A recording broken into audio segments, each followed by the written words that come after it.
क्या है? आप तो सोशल मीडिया देख रहे हैं, लगातार को मीडिया चला रहा है कि वो गायब हो गए हैं, फरार हैं घर से, डर से जो है दब चुके हैं। कैसे देखा जाए इसको? खान साहब का गुनाह तो यही है कि वो सच बोल रहे हैं और थोड़ा साफ गोई से सच बोल रहे हैं, ये उनका गुनाह है। जो उनकी लापरवाही है वो भी मैं आपको बता दूं, वो आरएसएस और बीजेपी के लोगों से बातचीत करते हैं, ये उनकी लापरवाही है जो उन्हें ज़्यादा नुकसान देगी आने वाले टाइम। आप तारीफ भी कर रहे हैं, सच तो आप भी बोल रहे थे, मुखर होकर आप भी बोल रहे थे। नहीं तो मेरा इलाज तो करने के लिए कोशिश हो चुकी ना, लेकिन मैं तैयार था, मैं तैयार हूँ। खान साहब तैयार नहीं, ये क्या? खान साहब अभी मुझे लग नहीं रहा तैयार हैं।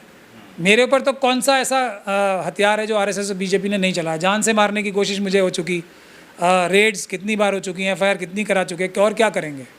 अब तो किसी दिन वैसा ही इलाज होगा ना जो उनका जज लोया का हुआ। पर मैं कम से कम तैयार तो हूँ ना, जो भी हमला होता है उसके लिए मैं रेडी रहता हूँ पहले से। वो लोग तैयार नहीं है पहली बात, लेकिन मैं तो सच ही बोलूँगा। ये जो उनकी गलती है, अपराध ये है आरएसएस और बीजेपी की नज़र में, लेकिन जो अम्बेडकरवादी हैं और जो देश की जनता है उनके लिए उनकी जिम्मेदारी है। अगर वो सच नहीं बोलेंगे तो शिक्षक नहीं है फिर वो। शिक्षक, अगर जो शिक्षक होगा वो सच बोलेगा, और अगर वो डर के वजह से सच नहीं बोलेगा तो फिर भी वो शिक्षक नहीं है। तो ये उनकी जिम्मेदारी थी जो उन्होंने पूरी की। जो उनकी लापरवाही है, वो बीजेपी के टच में भी रहते हैं, ये उनकी लापरवाही है, ये उन्हें ज़्यादा नुकसान देगी। और दूसरी लापरवाही ये है कि उन्होंने अपने चारों तरफ लीगल सुरक्षा कवच। ये तो बहुत बड़ा आरोप लगा रहे हैं आप कि वो आरएसएस और बीजेपी से खान सर मिले हुए हैं। बात करते हैं, आरोप नहीं है ये। वो बातचीत करके रखते हैं। ये आपको कहाँ से खबर है? मुझे पता है ना, उनकी जो पिछली गतिविधियाँ मैंने देखी हैं, उन्होंने पूरी तरीके से बातचीत की है इनसे। वो इनसे मतलब इन्हें भी वो बाकी लोगों की तरह मानते हैं, ये नहीं है। बाबा साहब ने मना किया था इनसे कोई कांटेक्ट रखने के लिए। हमारे अतीक अहमद साहब थे, उन्होंने भी बातचीत की थी, इसलिए कि शायद मैं बच जाऊंगा। अच्छा। इनसे तारतम्य बना के, ये नहीं मैं कह रहा कि वो उनके एजेंट हैं। बचने के लिए बीजेपी आरएसएस से बातचीत करके रखते हैं, मतलब कि इनसे अगर हम इन्हें थोड़ा बहुत गुड ह्यूमर में रखेंगे तो ये शायद हम पे हमला नहीं करेंगे, थोड़ा लिहाज करेंगे। उस सेंस में मैं बोल रहा हूँ। ऐसा नहीं बोल रहा हूँ कि खान सर कोई आरएसएस और बीजेपी के कार्यकर्ता हैं जैसे अरशद बंदी, महमूद बंदी वगैरह हैं। ये अपना जो इनका एक इतना बड़ा जो संस्थान चल रहा है उसको बचा के रखने लिए नीतीश कुमार जी से भी बात करते थे नहीं करते थे। मैं जानता हूँ ऐसे बहुत सारे लोगों को जो नीतीश कुमार जी कौन है, वो भी आरएसएस और बीजेपी के साथ थे। तो ये इन्हें नुकसान करेगी। बातचीत करें, लेकिन ये समझ के करें कि इससे उन्हें नुकसान हो रहा है, उनसे उनका हौसला खुलता है। मुझसे आरएसएस और बीजेपी वाले कभी मैं बातें नहीं करता, समझे आप। तो मुझे अगर वो मारने के लिए आएंगे तो ये सोच समझ के आएंगे कि ये व्यक्ति जो है हमारे कंट्रोल का नहीं है। अगर मैं उनसे बात करने लगूँ तो उनका भी हौसला मुझ पर खुलता रहेगा।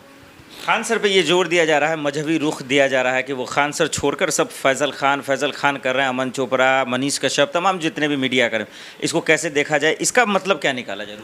अब खान तो हमारे देश में एक्चुअली जो लक़ब बन गया है, मुसलमानों को ही अफसर भी सब खान साहब, मुझे भी खान साहब करके बुलाते हैं। मैं तो खान नहीं हूँ। और खान एक टाइटल था जो जनरल्स के लिए दिया जाता था। वो फौजों में जो जनरल होते थे उनको खान टाइटल दिया जाता था।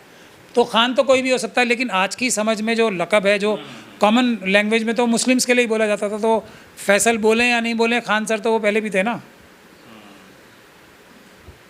बल्कि बहुत सारे लोगों को ये शक था कि वो शायद मुस्लिम नहीं है, पहले था शक।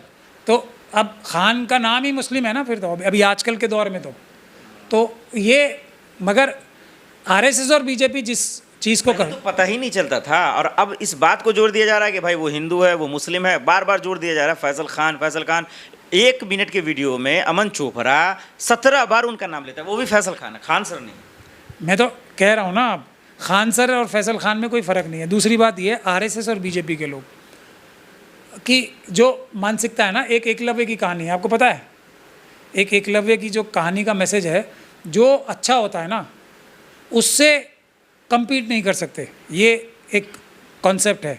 तो उसको इमोशनली ब्लैकमेल करके किसी भी तरीके से उसका अंगूठा काट लो, अंगूठा ले लो उससे, तो इसको वो इसका महिमा मंडन करते हैं, ये मानसिकता है। तो जहाँ भी जो एक्सीलेंस होगी ना, उसकी डायरेक्ट विरोधी आरएसएस और बीजेपी की मानसिकता होती है। किसी भी फील्ड में आप उठा के देख लो, किसी भी फील्ड में। अब प्रॉब्लम ये है कि एससी, एसटी, ओबीसी, मुस्लिम, सिख, क्रिश्चियन, बौद्ध, महिलाएं, ये इनके अंदर बाकी लोगों से ज़्यादा टैलेंट होता है, वो तो इन्हें दबा के रखा जाता है, इसलिए वो टैलेंट दिखा नहीं पाते। लेकिन जो थोड़ा सा भी सब मुश्किल परेशानियों को झेल के ऊपर जाता है वो फिर सीधा टॉप पे जाता है, क्योंकि टैलेंट तो इतना ज़्यादा होता है ना, अब वो उसमें रेजिलियंस भी होती है, तो वो सीधा निकल के सबसे ऊपर जाता है। ये तो बीमारी है खान साहब की भी, टैलेंट उनमें ज़्यादा ही है, तो वो तो उन्हें ऊपर जाना ही था।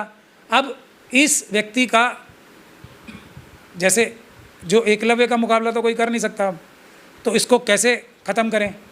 अंगूठा लेना पड़ेगा ना। तो ये वो छल कपट से, बेईमानी से ही ले सकते हो आप, या इमोशनली ब्लैकमेल करके ले सकते हो। तो वो उनके साथ हो रहा है। वो तो इतने समझदार व्यक्ति हैं, उनको पहले से ही पता होना चाहिए था ये कि वो अगर इतना अच्छा काम कर रहे हैं तो उन पे अटैक होगा ही होगा।